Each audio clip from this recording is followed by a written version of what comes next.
Congratulations, proud owner of a new iPad. You no doubt want to get started swiping, tapping, consuming, and creating whatever your heart desires, especially if you've got your hands on an Apple Pencil. But before you jump into the App Store and fill your tablet, you'll want to change a few settings beforehand, if only to keep your cellular data from running dry, your battery from running low, and your privacy from being violated. Setting up is easy. First, ensure your iPad is charged, and that you have any secondary iOS or macOS devices nearby. If your Apple ID has two-factor authentication enabled and it should, you may need to enter your two-factor code generated by your iPhone or macOS computer.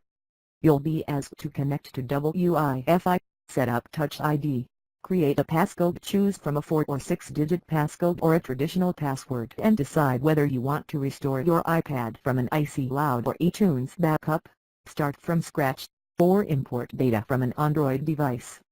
I suggest starting with a clean slate.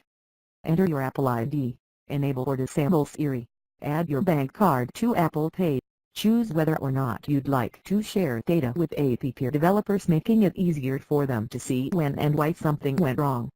Once you pick these settings, your iPad will be ready for use. Importing from another iOS 11 device. You can import your data from another iOS 11 device to speed up the setup process. It'll take a few minutes, and both devices should be charged, so be sure you don't need either device for anything mission critical. Bring the devices close together, ensure Bluetooth is enabled, and hit continue on your current iOS device. You'll be asked to scan the screen with your iPad's camera like you're scanning a QR code. Then, enter your passcode, enable Touch ID, and choose your restoration option. You can restore from the latest iCloud backup or back up your current device and restore from that. You can also transfer your Siri, location, and privacy settings already configured on your current iOS device to your new one. I'm personally a fan of setting up iOS devices from scratch. It gives me more control over which settings I like to keep and which I like to change, especially since my iPhone and iPad are used quite differently in my day-to-day life. The nitty-gritty settings. Now that your iPad is set up and ready to party, you might be tempted to go about downloading apps and drawing sketches of your dog as he wolfs down some breakfast. Hold your horses.